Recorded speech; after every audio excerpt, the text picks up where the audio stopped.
What's up everyone, it's Chili here. Today we are going to be doing an in-depth analysis of the Malian civilization in Age of Empires 4. We're going to be doing some in-depth analysis of the design behind the units, the buildings. I went through and painstakingly took zoomed in photos of all of the different units throughout all of the different ages, as well as all of the different buildings as well. So we're going to be analyzing the architectural choices that the devs made, as well as the design choices that the devs made for the units. We're also going to be going over some of the historical references that might have inspired this civilization's design.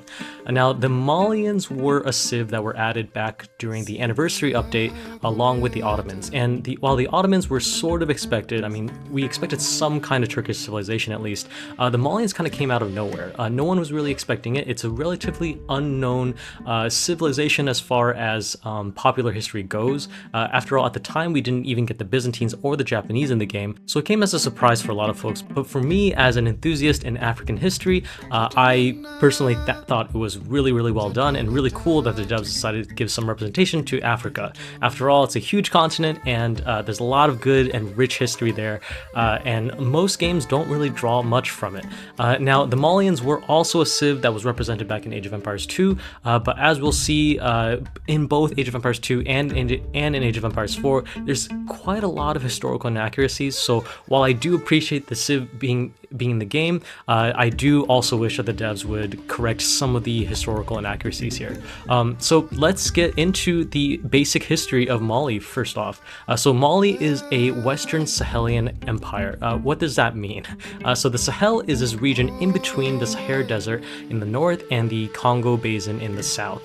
This whole green stretch over here is basically rainforest, and this area is particularly inhospitable to large animals such as horses and cattle, primarily due to the presence of the tsetse fly, which is an insect that spreads sleeping sickness when it bites you. In the north, the Sahara Desert, obviously also not hospitable to large animals. It's really in this band in the middle here. The Sahel is basically like a transition zone between the jungle and the desert, and it's kind of flat grassland. You can kind of think of it as like the Eurasian steppes.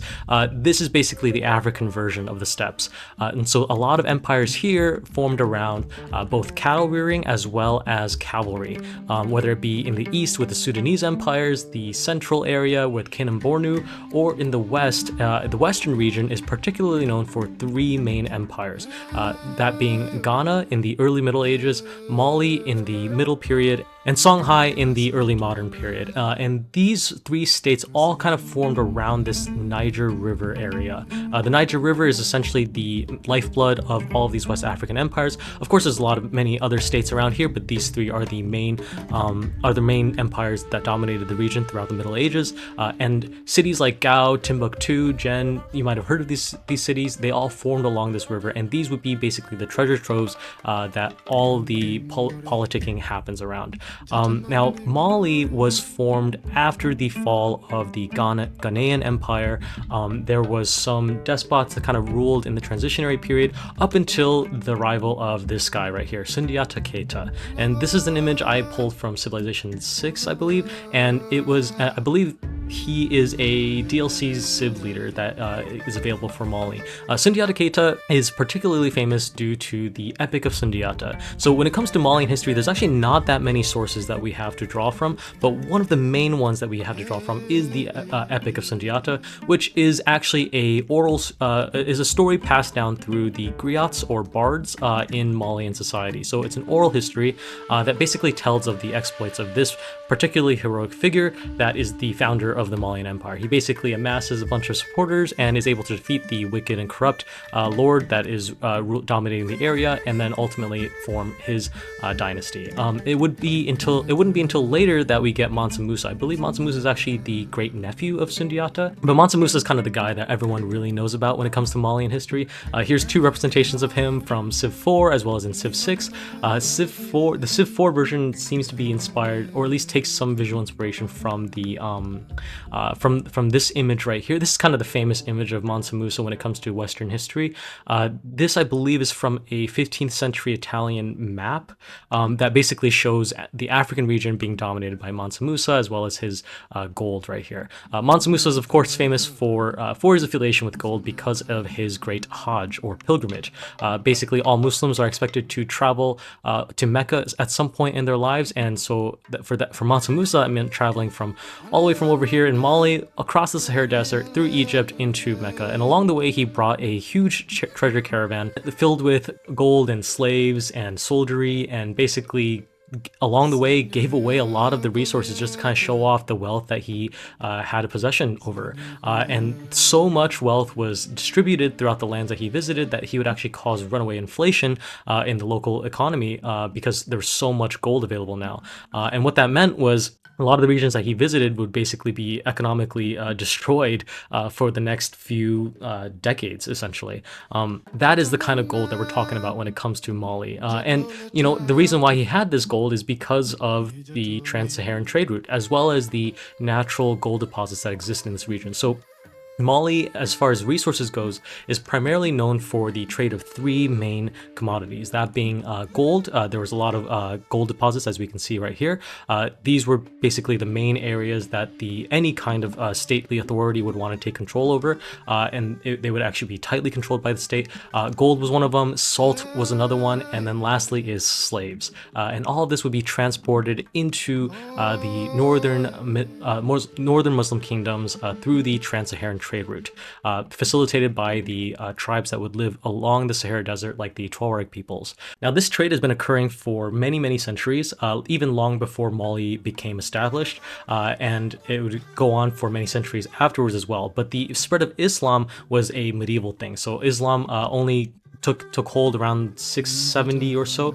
It wouldn't be until around Sundiata's time that Islam would finally reach West Africa. And around this time period, there is the beginnings of Muslim conversion, primarily with the noble classes. The commoner people usually aren't going to convert to Islam, at least not directly. In fact, we have records from Ibn Battuta, who is a very prolific and famous traveler throughout the Muslim world. He visited all kinds of lands underneath the Muslim domain and basically recorded his experience with it. And when he reached Mali, one of the things that he noted the most was how a lot of the common people were not really practicing, even though they were Muslim in name, they were not practicing Islam the way that he believes is more orthodox. Instead, what was happening was there was a more of a syncretic form of religion there. Basically, the Islam would basically merge in with the local traditions and local beliefs in that area. So, for instance, there would be a lot more equality between the two different sexes, as an example, as well as just different dress practices, different eating habits.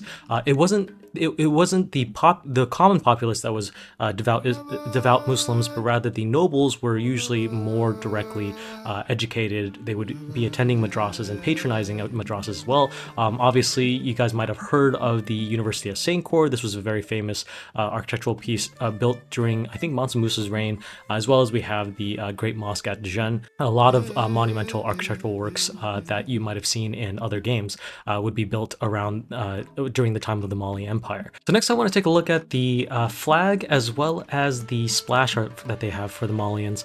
So actually, before I get into that, I want to talk briefly about the etymology of Malians. So Mali is an African country today. It got colonized by the French, but it very much retains its ethnic roots. The name Mali could refer to a lot of different things, but one popular theory is that it is a reference to how the Fulani people pronounce the Mandinka people's names. So the Mandinka are the main ethnic group within the Malian Empire. It is a collection of different groups in that region, and notably, the word Mandingo is a westernized bastardization of the word Mandinka. So if you've ever seen the word Mandingo, for instance, in Django Unchained, they showed something called Mandingo wrestling, where they had the slaves wrestling each other to the death. That is a reference to the Mandinka people, who also have a long history of wrestling traditions. And in fact, what's interesting is that during the time of slavery, many of the coastal African nations, for instance, the Ashanti or the or Dahomey, or many of the other kingdoms around this coastline here, they would actually raid inland for their slaves to then sell to the Portuguese or English merchants that would be interested in trading for slaves. So a lot of the people that were brought into North America or modern day America are actually descendant from the Mandinka peoples, basically the West Africans. So in a way, like African Americans, their ancestral heritage primarily comes from Mali, not from Egypt, as some weird Netflix documentaries might suggest. And I gotta say, I just love this splash art that I believe Craig Mullins is the artist here. He makes amazing splash arts for pretty much everything in Age of Empires. What a huge inspiration for a lot of what I do as well. I just like these images look so cool. I just can't help but want to tell stories around it. So I mean, this is probably depicting a Mansa of some sort, maybe even Mansa Musa. He's kind of being treated here as like an educator. This is obviously like some kind of European traveler trying to, bowing down, kind of learning from this regal figure here. We see a lot of his attendants in the back, and in the far distant back we see these monumental architecture pieces, obviously inspired by the Great Mosque of Djinn. Interestingly, in person, many of these architectural pieces are actually not that large, so it's a little bit a bit of a fantasy in this particular depiction, but I appreciate it anyways. Like, just the design itself is just so cool. Huge shout out to Craig Mullins. The other thing I want to call out here is this flag, which is really peculiar, right? Now this figure right here is known as the Kanaga. It is a piece of iconography from the Dogon peoples, which is one of the ethnic groups within Mali that has a particularly strong indigenous influence on the region. Moving on, let's dive into the units now. So we're going to be taking a look at the units first, and then the architecture pieces. So for the units, we're going to start with the villagers. These are the first units you get access to in the game, and obviously there are two different variations of the villager. There's the male villagers and the female villagers. Now I think some cool things to call out here is just like the way that we see this the clothing evolve as you go through the different ages. And starting in the Castle Age. Oh, this should say Castle Age right here. Ignore the 4 right there. That's just a typo. But starting in the Castle Age into the Imperial Age, the male version has this like kind of Muslim-looking turban. So you can kind of almost see how like as the culture evolves, there's more and more Islamicization when it comes to the populace. Same thing goes for the female villager, who is actually relatively underclothed in the Dark Ages, but then increasingly gets more and more robust clothing. Obviously, in the Imperial Age, this kind of represents the clothing that a noblewoman might wear. This headdress is very much a headdress that we might see associated with African women today, whether it be the Duka in Ghana or the Gele in Nigeria. So not really resembling the other Islamic women in the game, so they're not wearing a hijab, for instance. Moving on from the villager, we're going to take a look at the trader here. Mali was an empire very known for its trade along the Trans-Saharan trade route, of course, and we see that represented with the trader, as well as with the trading bonuses that they have around toll outposts. The trader here looks like essentially just a male or female version of the villager, riding atop some kind of pony that carries these large jars basically filled with rocks. I'm a little bit curious. I mean, maybe this could represent like just unprocessed gold or something like that, or some kind of raw ore. Obviously in the Imperial Age, you get access to a few different other resources here, like maybe carrying some silks and stuff like that. I like the attention to detail. Otherwise, I don't think it's particularly notable. Oh my god. I'm just noticing now that the horse's head's texture is all messed up in the Imperial Age. This looks kind of, this is a little bit horrific. I think the nose is on the side here and the eyes are up here. Oh my goodness, what happened to this poor horse? I just noticed that. Oh, it happens for both the male and female version of the Imperial variant of the trader. That's a little bit, oh, I hope the devs fix that at some point, but relatively minor issue. I wouldn't have even noticed if I didn't zoom in there. The other unit I want to talk about here is the Imam. So this is a really interesting unit for this civilization. Obviously in age 4 it looks like a standard Muslim Imam. He's wearing a fez, probably influenced in some way by Morocco, which is just north of Mali. But in the Castle Age they have a very interesting design. The Imam is actually wearing a headpiece here. This headpiece is of the Dogon peoples. They would wear and create these elaborate headpieces for their rituals that were basically a pagan influence. So it's not really Islam that we're seeing here. And I would actually debate whether or not this is actually an Imam. This could just be a Dogon medicine man or shaman or something like that, which is a really great call out to the syncretic form of religion that Mali practiced, where it's a mix of both Islam and the indigenous beliefs of this region. This is the same mask that you might see associated with the Kanaga symbol on the flag here. Moving on, we're going to take a look at the stables. So Mali is a civilization that's very different from every other civilization in the game. A lot of different unique units, a lot of units that are missing, but they still have access to the standard stables, Archery Range, and Barracks. And so when we take a look at the stables, one of the units that's missing is the Horseman. Mali does not have access to a standard Horseman. Instead, they have access to the Warrior Scout, which is a upgrade that you can get for the standard Scout that allows them to fight much better. Now, if we take a look at the design of the Warrior Scout here, we see this kind of leopard print material, as well as this like toothy type of necklace. I don't really know what those are. Those might be just fantasy influences. This cape that he wears in the Imperial Age, as well as this horse barding, I also could not find any references to.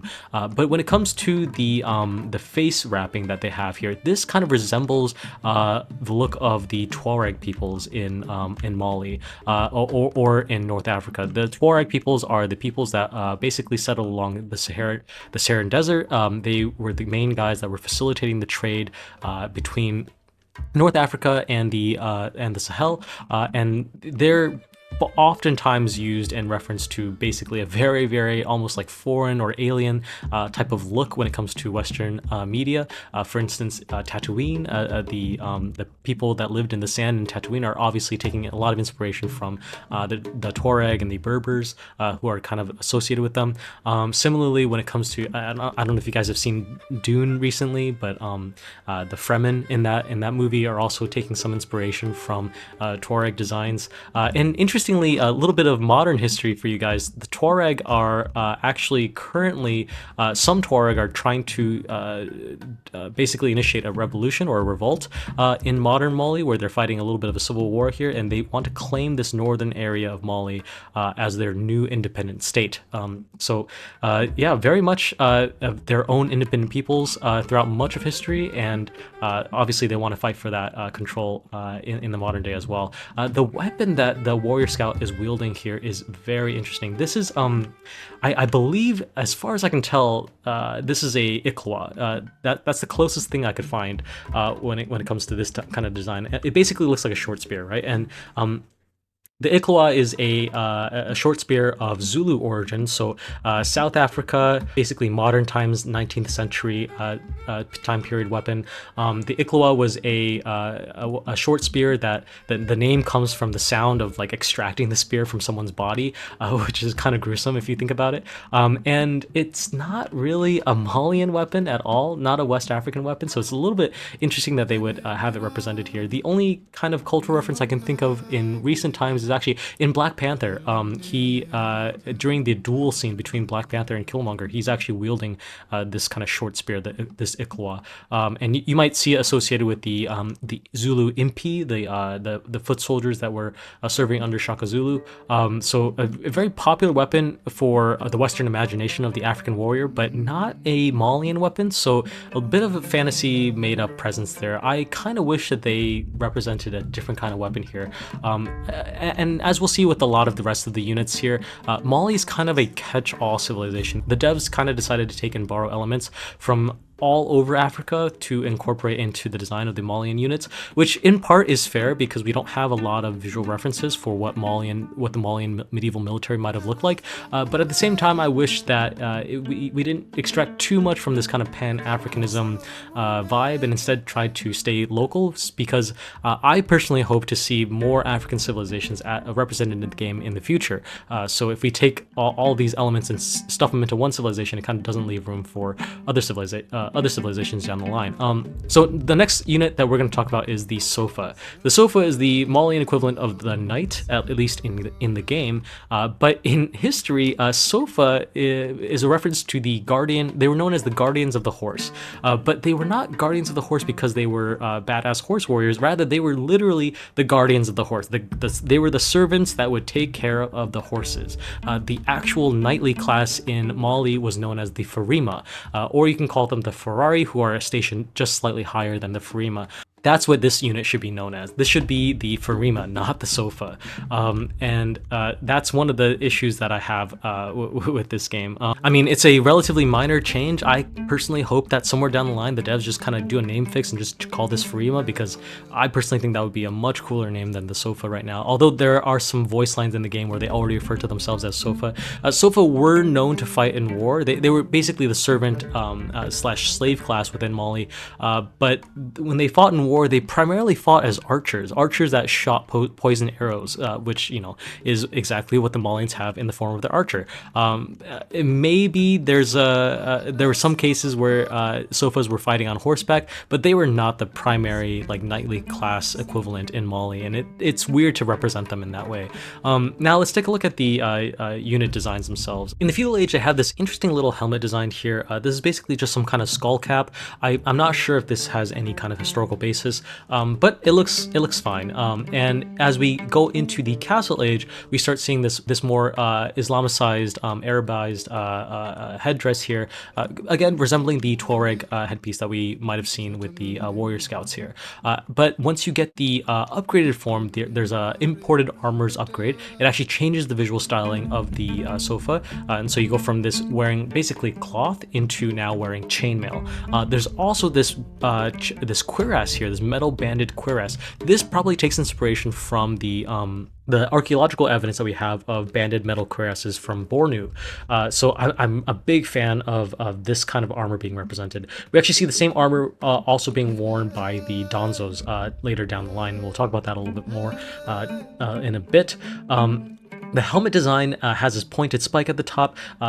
Looks a little bit Islamic inspired, which makes sense. The Malians were very known for importing, or the wealthy Malians were at least very known for importing a lot of the armor that they couldn't manufacture locally, for instance chainmail, as well as metal armor. So it makes a lot of sense that this is, and this is a very cool reference added into the game, very much historically inspired. When it comes to the Imperial Age, however, the design gets a little bit more fantastical.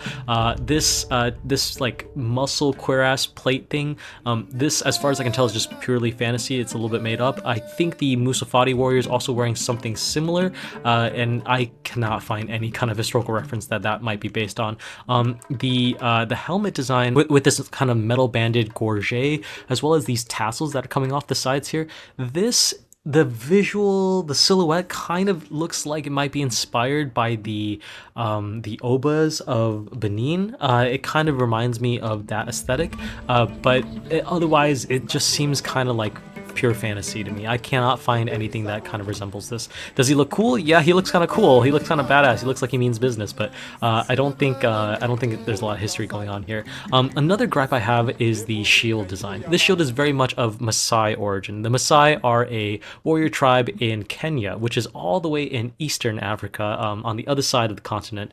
Not at all affiliated with Mali, not at all affiliated with the cavalry of Mali. It doesn't make sense that the Malians should have this shield. In fact, if you Google African shield, you'll see this shield design first and foremost. So I'm guessing that the artist might have just Googled African shield and used that as a reference. I would have rather have seen a different shield design that's maybe more local.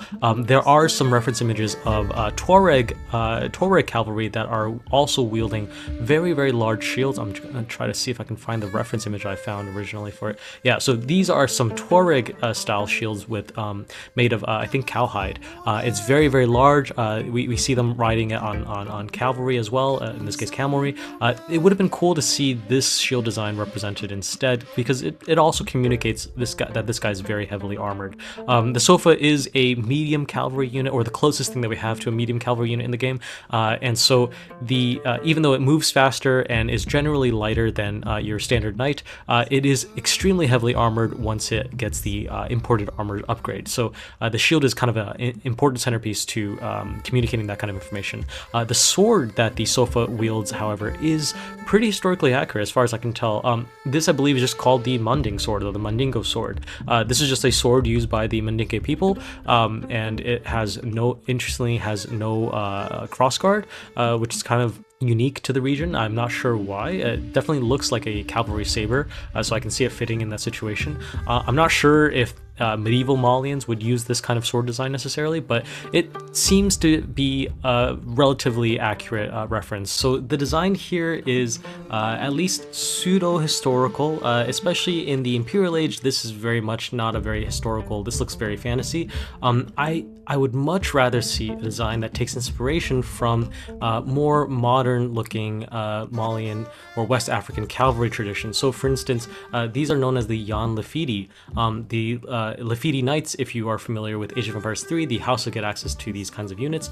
They are armored horsemen that wear Lafidi barding, which is this kind of cloth armor that's unique to the region. There's all kinds of historical photos of these guys fighting in the 1800s, 1900s. These guys are present in Bornu, in Sudan, in Nigeria. By this time period, Mali basically fell out of power, but a lot of the cavalry traditions that these guys are exhibiting is descendant from the West African Sahelian tradition. Malian cavalry in the medieval period might look more like this than what we see in game. And personally, I think that this design is it's so iconic, it's so unique, it stands out so much, and it has such an interesting silhouette and design that I would much rather see these guys get represented in the game. Northern Nigeria has a yearly parade basically showing off a lot of these different kinds of costumes, so we still see that kind of tradition being held on to. These are some archaeological findings of Malian warriors.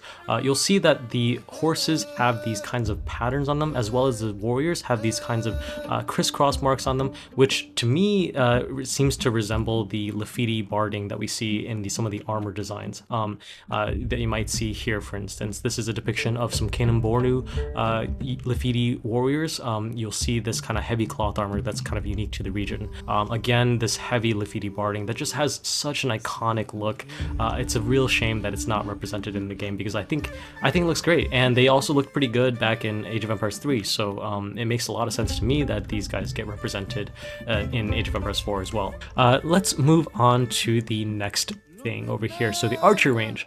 Now with the archers, as I mentioned earlier, these guys should be called Sofas. And now the game has already established that, not every unit that has a unique name necessarily has to be a unique unit. The Japanese got the Ashigaru hand cannoneers, which are basically the exact same as a hand cannoneer. They just got a cool little name attached to them. So it would be nice if the Malians had a special name for their archers as well. Just call these guys Sofas, because that's what they were. Sofas were the archers that would form the backbone of the Malian military. They didn't have very powerful bows, but they did douse their arrows in poison, and that's where their lethality comes from. The design for the unit themselves, however, is pretty. I have no problems with this. This is actually a pretty cool looking archer design. In the feudal age, we have this interesting helmet. It kind of resembles the helmet that the feudal version of the Sofa was wearing.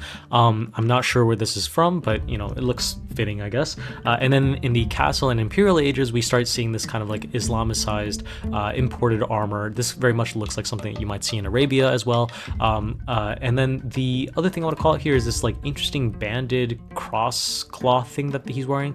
He kind of wears it like a bandolier, like a Mexican pistolier in the later ages, where it's like crossed along both the sides. It looks cool. I don't know if there's any historical validity to that kind of design, but it makes the unit pretty distinct. The other thing I want to call it here is that if you look at the unit from behind, he's actually wearing I think a lion's pelt that kind of drags along the back of his legs here. That's a really cool detail. I don't know what that's from exactly. Maybe these guys are like hunters that hunt lions or something like that. It kind of tells a little bit of a story, which is pretty cool. Yeah, overall, the Archer's a pretty good design. Let's move on to the Javelin Thrower. Now, this is a unit that, if you look at it, it looks very alien, looks very foreign, looks very different from every other unit in the game. It certainly looks very different from the Archers, and that's because this is not a Malian unit, or at least these the reference images that were used to inspire this design are very much not Malian of origin. Now, Mali, as with a lot of the Western African empires, especially when it comes to the Berber regions, the Tuareg, javelins were basically central to the warfare in this region. They would fight javelins on horseback, fight with javelins on foot, and even when the Berbers would eventually conquer, or rather at the time it was the Umayyad Caliphate, would conquer into the Iberian Peninsula, Spain, and Portugal, they would be using their javelin riders to basically fight off their Christian foes. Even back in the days of Hannibal with the Carthaginian Empire, he would hire Numidian mercenaries that would fight on horseback with throw javelins. This is like the region, this is the warfare that was popular in this region, and so it's very cool to see javelin throwers being represented in the game. Javelin throwers are kind of like the Malian equivalent of a horseman. They counter archers for the Malians, are especially useful in the feudal age. And the tradition of like having a javelin thrower basically counter archers is something that has been in Age of Empires for a very long time. I think they were called skirmishers back in Age of Empires 2. In Age of Mythology, you had the peltasts who were the Greek javelin throwers that would also basically counter archers. So it's kind of a common trend.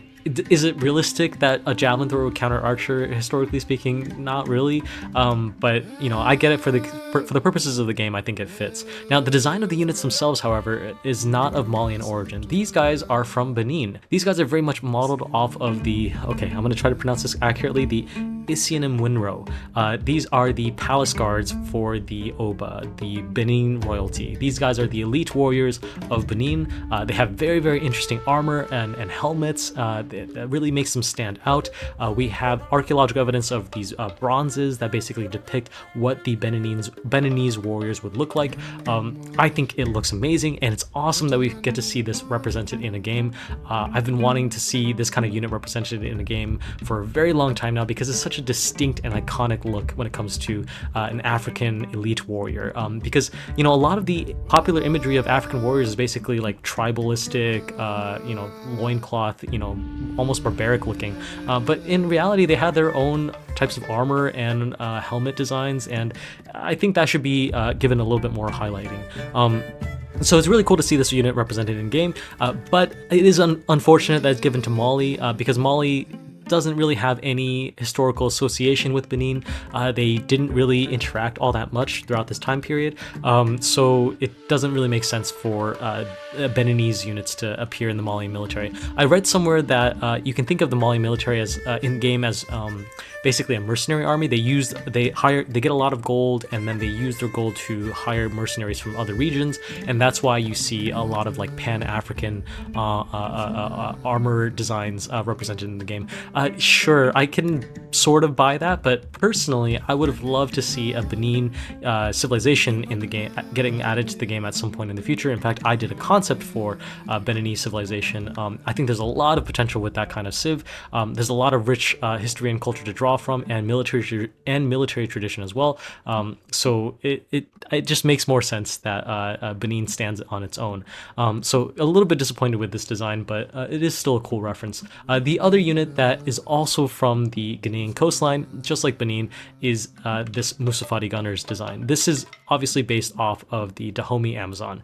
This is a elite military unit in the country of Dahomey, which is actually modern day known as Benin. It's a little bit confusing. The historical Benin is actually located in modern-day Nigeria, but the modern Benin used to be called Dahomey. They changed the name. I'm not sure why. There's this weird naming structure.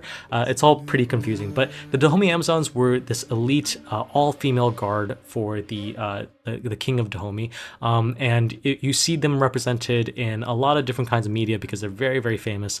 They famously fought against the French, and the French were very impressed with their prowess in battle. And you also saw them represented relatively recently in the movie The Woman King, which is absolute hot garbage. Do not watch that movie. It is so just it's so bad. Like everything about it is so bad. The gun that the Musofadi Warrior, the Musofadi Gunner is wielding here, this is a Dane gun, or what's known as a Dane gun. Dane guns are called so because the Danes were basically the main traders for the Ghanaian coastline for a period of time, at least during the beginning of the colonization period. And so they would trade in their guns, and then over time, the kingdoms that were in the Ghanaian coastline, they would take these guns, adapt them, modify them, build their own kinds of Dane guns as well. And just nowadays, when you see a rifle of some sort in that region, they just get referred to as Dane guns. Overall, it is really cool to see this kind of unit represented, but it's not very historically accurate. I mean, the Dahomey Amazons weren't active until like the 18th century or so,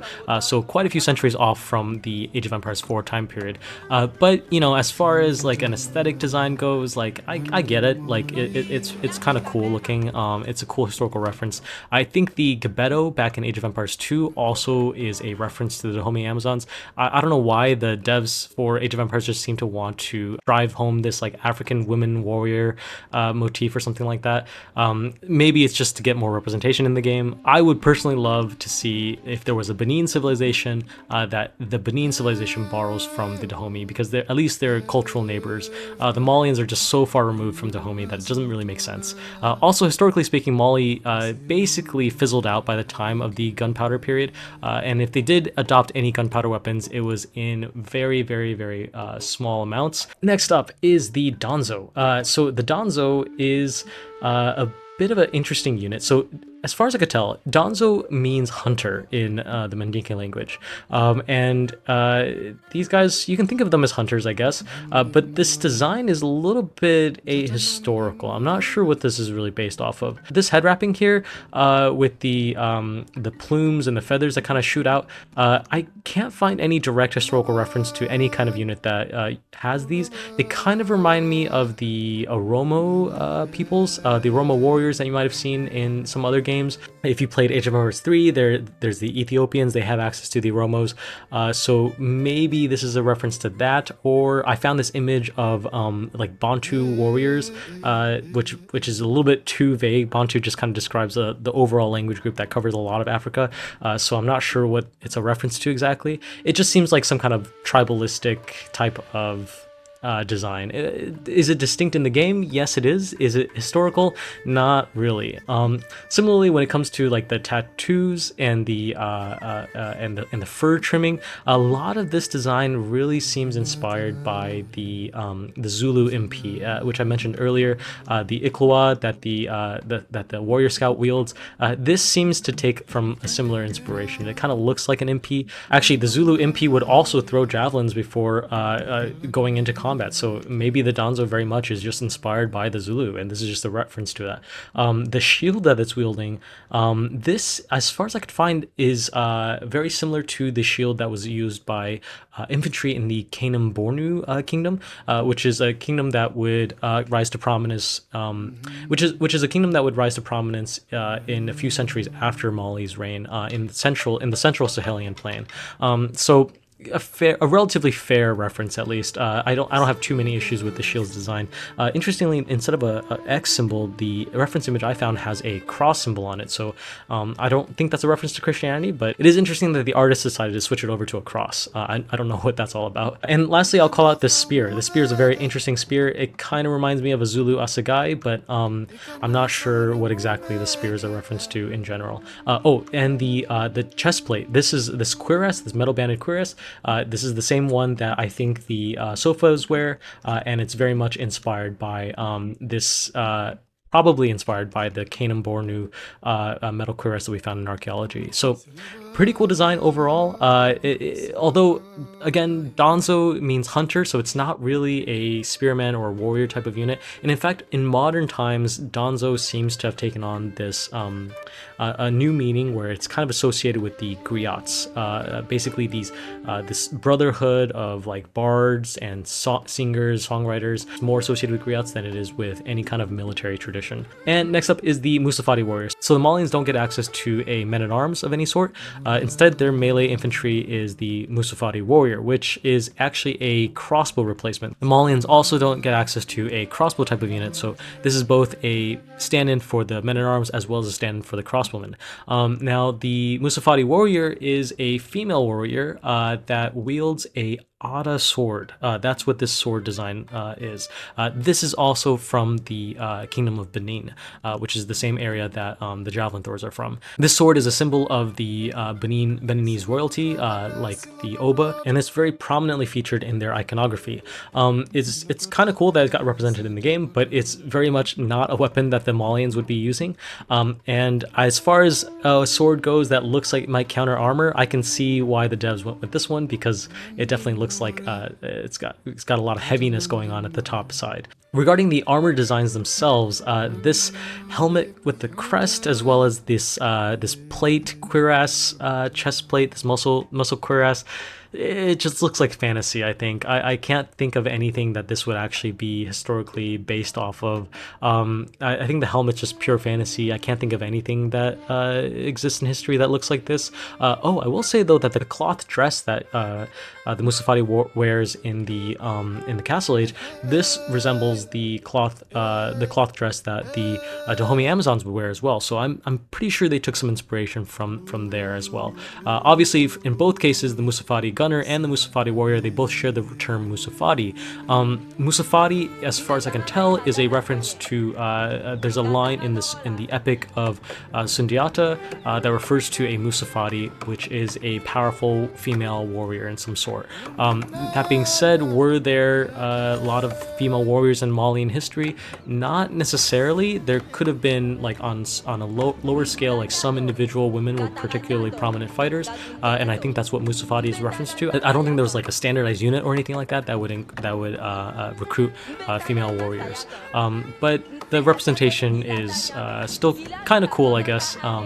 This hat that the feudal age version wears kind of reminds me. I saw this movie called Beasts of No Nation that had a lot of like it's about child soldiers, and they a lot of them also wear this like very interesting hat design. And I wonder if this is just like a common hat design in West Africa or something like that. I wish I knew more than that. It's interesting that this leopard print is such a common motif across the Malian unit roster. I don't know why the devs decided to give all the units leopard prints. I guess they're just really killing a lot of cheetahs over there. Well, anyways, that's it for the Malian units. We can take a look at let's take a look at the ships next. The ships for Mali are all canoes, actually dugout canoes. They have this kind of like very, very, very interesting detail. The shader on the canoes actually looks really nice. It really emphasizes how much of a dugout canoe it is, and I don't have much to say. I'll pull up some reference images here of various kinds of West African canoe designs. It seems to take inspiration from this tradition. Was there a lot of naval presence in Mali? Historically speaking, not really. I mentioned the Niger River earlier. There would be some fighting happening along the Niger River, maybe some river barges or something like that, war canoes. Being said, there is an interesting little bit of tidbit of history where the predecessor of Mansa Musa, one of the reasons why Mansa Musa ended up becoming the king after him was because Mansa Musa was originally basically the steward, and the king before him was really, really obsessed with sailing to the west, like sailing across the Atlantic Ocean, because as you can see, Mali has access to the Atlantic coastline, and so if you live here, you're going to be wondering what's across that ocean, right? Well, apparently that king, at least according to legend, formed up a navy and sailed west. And then when they came back, they described some of the things that they saw there that seemed really plausibly convincing that there could be something over there. So then the king decided to equip a second trip himself, leading it personally, and they ended up sailing west, and the king was never to be seen again. So somewhere out there is a lost fleet of Malian ships in the Atlantic Ocean, which is really cool if you think about it, but no long-term historical implications other than the fact that Mansa Musa then took over as the regent since the king basically sailed off and disappeared. So a little bit of interesting, maybe fantasy, maybe pseudo-history there, but at least it's cool to imagine. Yeah, that's it for the boats. I think we can call it on the units. In the siege workshop, the Malians have the standard siege roster. I'm not really going to go over all the siege units. They just look like the standard siege units. They do get access to the culverin, which is a little bit weird because, again, Mali didn't really have that much of a tradition with gunpowder weapons. But I think it kind of fits with their in-game identity, where they need culverins to snipe out mangonels because so much of their in-game identity is just massing up a crap ton of units. Okay, with the units out of the way, let's take a look at the landmarks next. So these are the landmarks available to Mali. I've organized them by Feudal Age, Castle Age, and Imperial Age. In the Feudal Age, we get access to the Sahara Trade Network and the Mansa Quarry. Now, the Sahara Trade Network, as far as I can tell, this is just a blown-up version of the Toll Outpost. It's not a particularly unique piece of architecture. Obviously, the name Sahara Trade Network is kind of vague. It's a reference to the Trans-Saharan Trade Network that we have talked about already, and what this landmark does is it both defends you and also provides additional food when it taxes traders that pass nearby.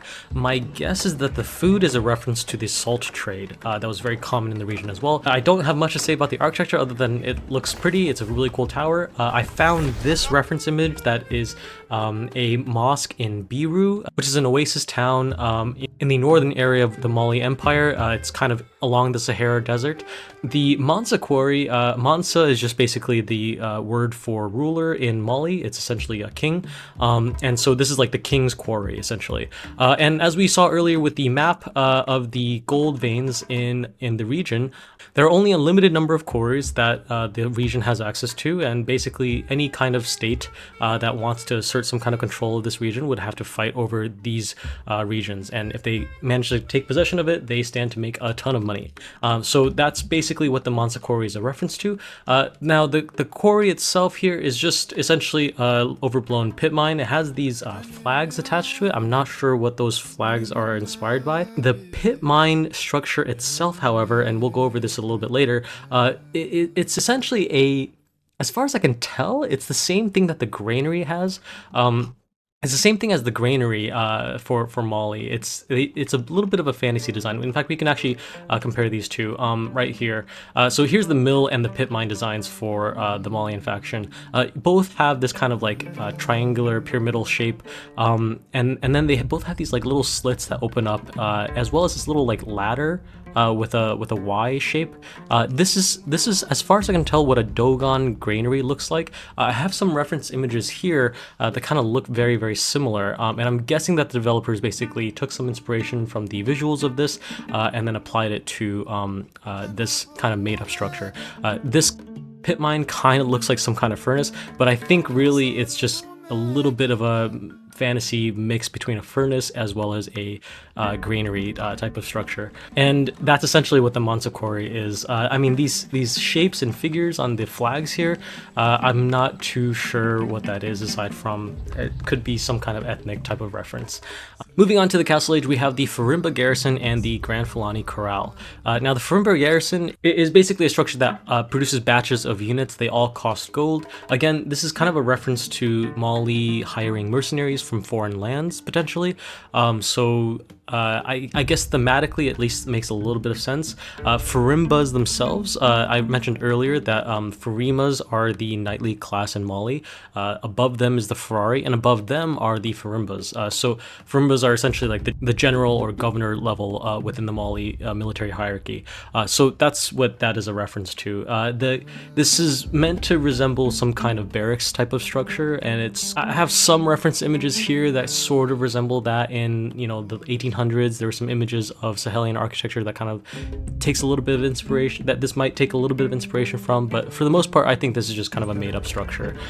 It does look pretty cool though, and has a very unique and iconic silhouette, so I appreciate it in game. Oh, one thing I will call out here is that it's actually not an even, it's not a symmetrical building.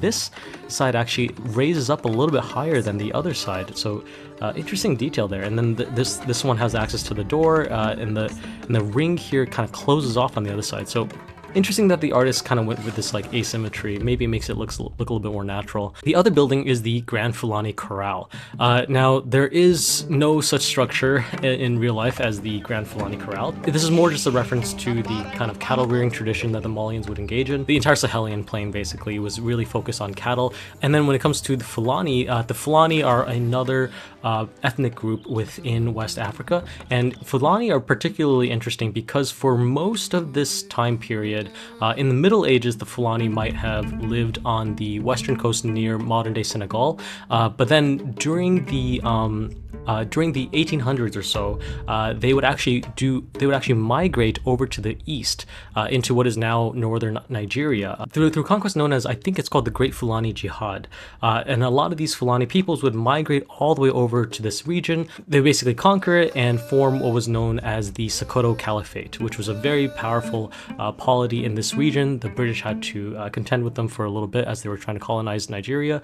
And the Fulani peoples today are primarily a ethnic group within northern Nigeria, a very Muslim dominant ethnic group in northern Nigeria. A lot of the Fulani peoples actually maintain their cavalry traditions throughout this time period, and you'll see a lot of this kind of like Lafidi armor designs is from that time period. Regarding the buildings themselves, this kind of straw hat looking design over here, this kind of resembles some of the Dogon residences that I found.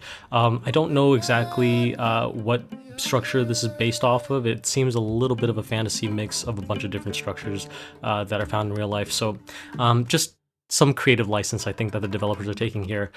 Next up is the Griot Bara. Now, as I mentioned before, griots are the bard class within Mali. They basically are oral historians, they are musicians. They are pretty integral to Malian society, and for the longest time, they were how the Malians kept track of history. What is a bara? That I'm not too sure. It might resemble some kind of celebration, considering that this landmark, you're basically hosting different kinds of celebrations to buff your food, your military production, or your siege. So I'm not exactly sure what Bara is a reference to. The fact that griots are referenced is pretty cool. We also saw griots in Age of Empires 3 with the addition of the Hausa, which is basically the northern Nigerians, the Fulani peoples. The Hausa do have access to griots in that game, where they kind of blow trumpets and they toot toot and it stuns your units. They're very, very annoying, and it's quite a bit of fantasy and ahistorical for griots to be on the battlefield tooting horns at people. Doesn't really make a lot of sense.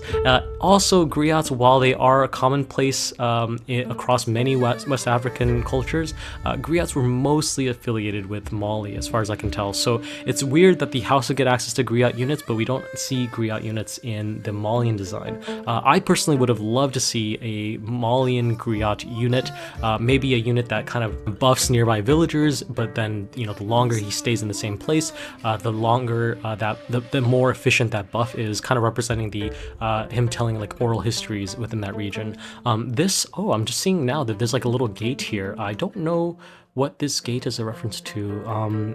Maybe if I can find it, I'll try to pull up a reference image to this gate. This seems pretty distinct. These tents seem to resemble the tents that the Tuareg or the Amazigh people would use in northern Africa along the Saharan trade routes. So this could be a reference to that. This statue is something I'm not too familiar with. This kind of like weird antler type of antelope looking animal looks like something that's also on the ship designs. I think the war canoe also has this kind of like antelope design. I'm not sure what that's about. I'm not sure what these figures are representing. The structure itself also seems a little bit made up, as well as these like goblets that shoot fire when you do the celebration. It looks cool, but a lot of that is probably ahistorical. All right, and lastly is the Fort of the Huntress. Now, it doesn't really make a lot of sense to have something called the Fort of the Huntress. I don't know if there's like a Huntress that is referenced. I don't know what this Huntress is referencing. Throughout Malian history, I mean I can't think of like a Huntress figure in Malian history. The Sundiata Keita is known as the Lion of Mali, so it actually would have been cool if this was called like the Fort of the Lion or something like that. The stealth mechanic that's associated with this fort is also a bit of fantasy. I don't think you can do much stealthing along the open grasslands of the Sahelian plain. I don't think Mali in general is very much known for their stealthing mechanics in history, so it's a little bit weird to see that represented in game.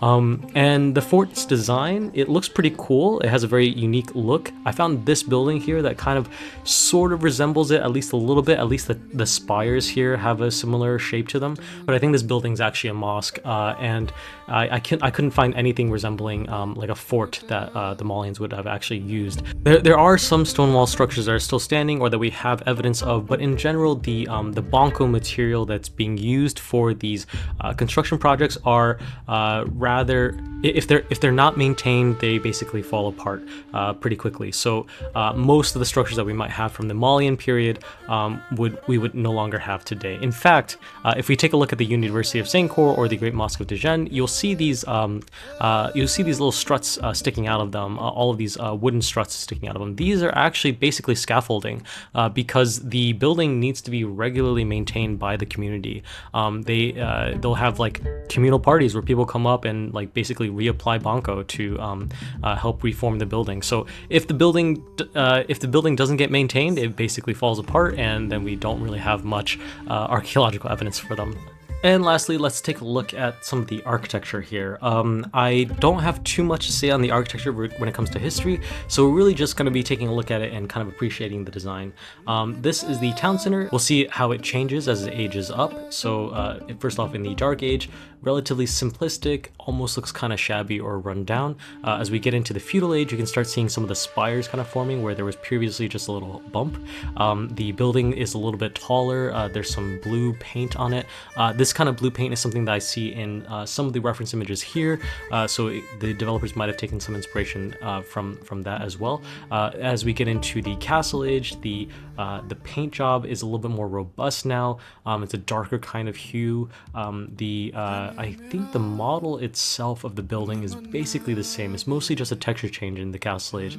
But then when we finally get into the Imperial Age, you can see that the building is much taller, much more refined and dignified. So throughout all of this, we see these kind of struts sticking out of the buildings, symbolizing that kind of element of bonko design where when it's made out of this bonko material, which is essentially similar to adobe, it's like a kind of mud material, you'd have to repair it very regularly. And it's actually really cool. The Malians have access to a technology known as bonko repairs, which allows their villagers to repair buildings much faster. Moving into their houses. So Malian houses are a little bit distinct. They are half cost, they're much faster to build, but they're also quite a bit weaker, and they only provide half population. So very interesting, and it kind of ties into their influence bonus where they build houses around their pit mines.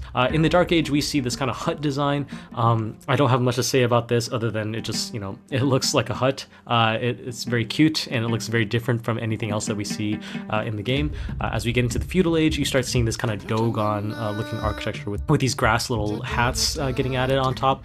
The Castle Age version, I think, is the same model, just slightly different texturing. You have this green grass here now. It's much more refined compared to this kind of like dried brown grass. The buildings themselves look really cool, I gotta say, and the architecture of this region is just so unique and distinct. I love that the buildings here, for instance, are actually standing up on like some kind of like raised platform here. There's so many details that you don't even notice unless you zoom in. And then when you get into the Imperial Age, they have this kind of like grass rooftop thing. I'm not sure what this design is a reference to exactly. I couldn't find anything for it, but oh my god, this building, look at how tall this building stands. I did not see this at all until I zoomed in on it just now. That looks so cool. It's so distinct compared to everything else. I wonder if this is because I specifically built this building on an elevation that this kind of raised leg thing is set up. I don't know if that's a detail in the game or not. Anyways, next up we come to the mill and the pit mine. I already talked about this a little bit before when I was going over the landmarks, but you can see the design of the mill and the pit mine is very similar. I think the pit mine is just kind of a made-up version of that takes inspiration from the mill. I think in real life this is actually a granary. I love this like ladder detail here. It's like so cute, and it's definitely a historical presence when it comes to any of the reference images I could find for it. Next up is the ranch, which just looks like some fences. I don't think this is like particularly notable.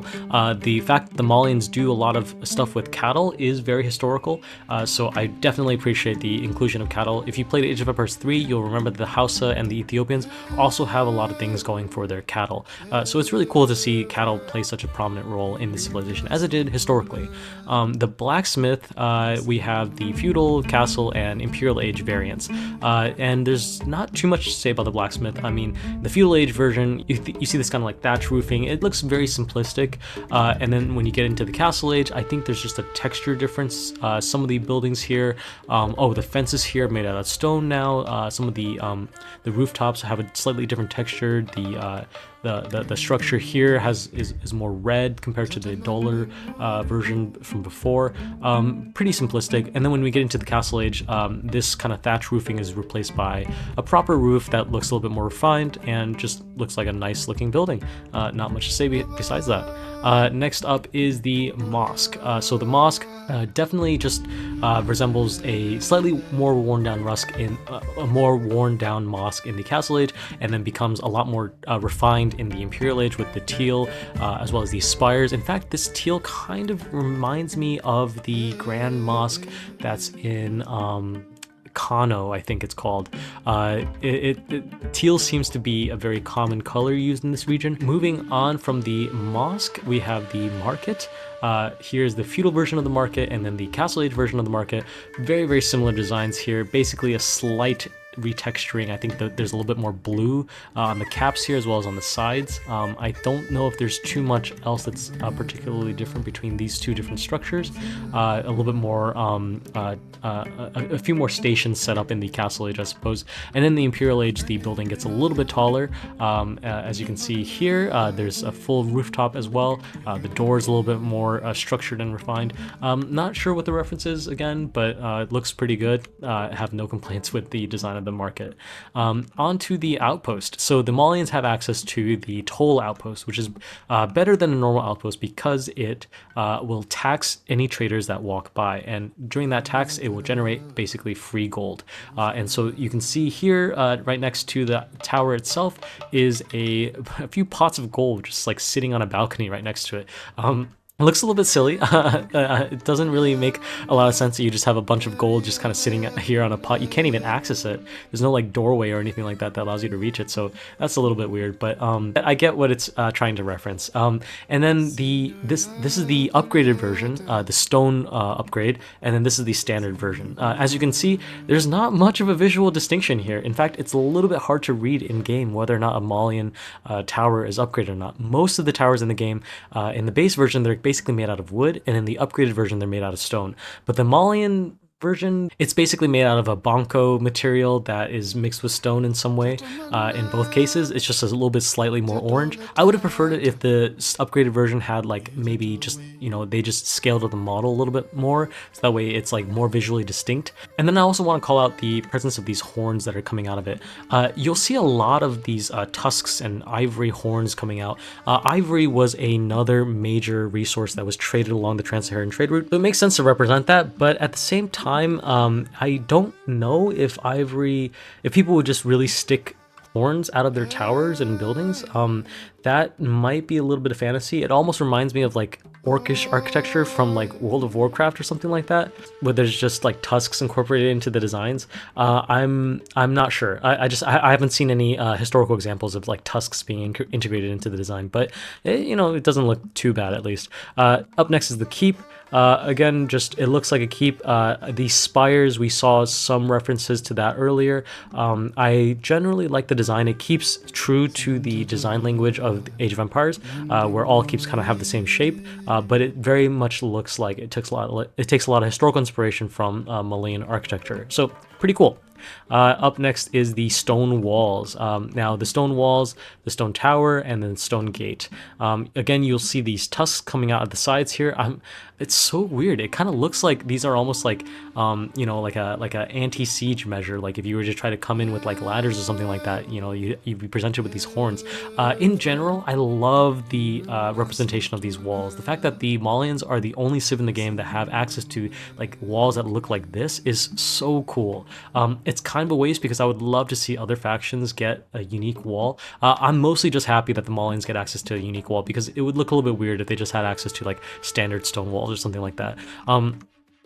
This like round spire thing at the top, I see this motif in some other African architectural buildings. I'm not sure what exactly it's for, but it's cool that the devs decided to incorporate it. Whether or not historically Malians had access to large stone walls like this, I mean, you can look at some examples. They certainly did have large stone walls in certain regions. This is in the middle region of the Sahelian plains, so you can imagine, you know, large stone walls existing during the Mali Empire's heyday, looking something like this.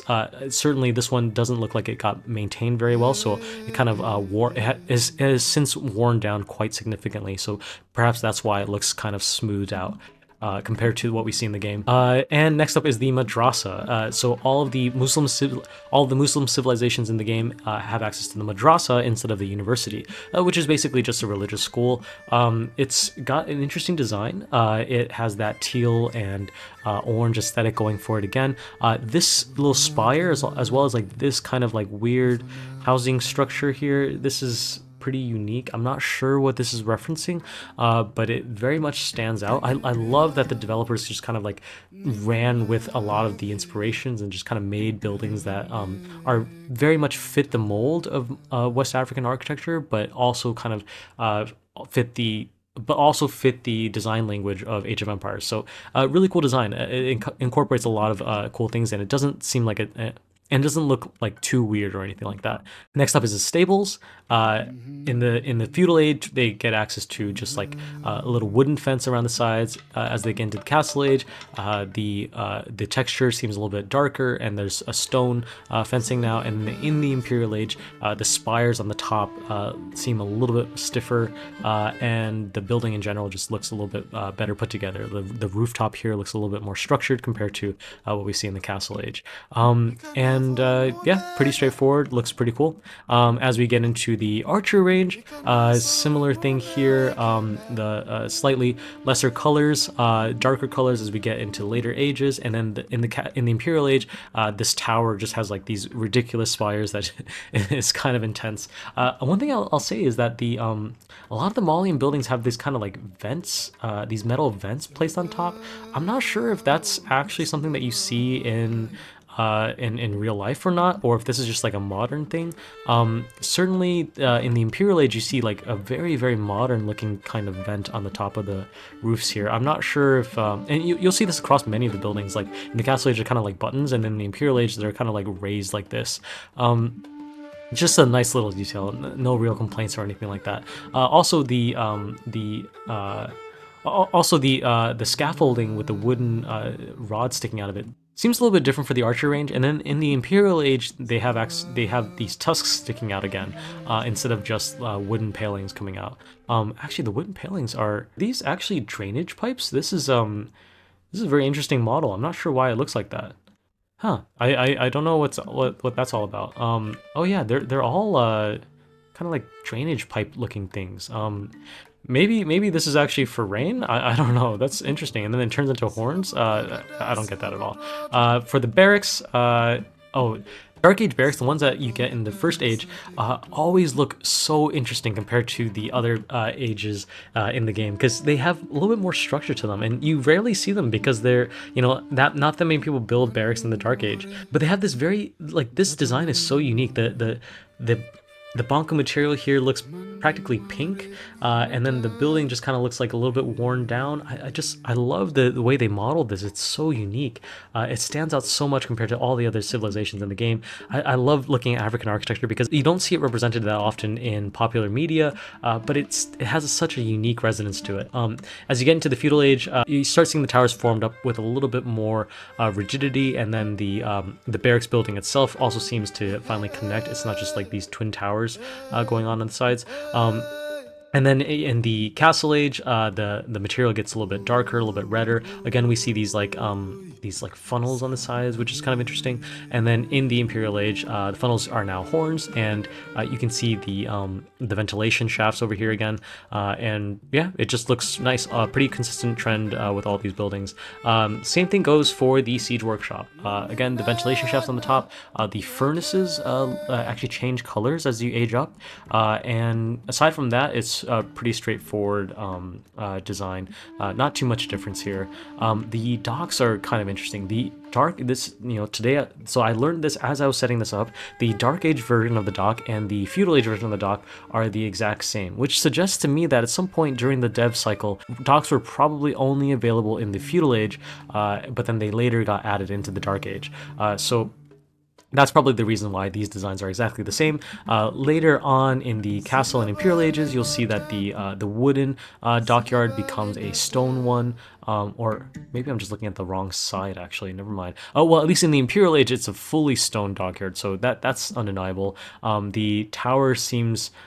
Actually, what's different? Oh, it's just the texturing, really. Between the feudal and the castle age, it's just the texturing, really, on the rooftops here. Slightly different designs. The colors is slightly different as well. When we get to the Imperial Age, however, it looks a little bit more refined. The tower's a little bit bigger, and the building's a little bit bigger as well. We don't have that thatch rooftop as from before. This furnace thing is kind of interesting, though. They have this like special opening just for the furnace. That's kind of cool. Cool little attention to detail there.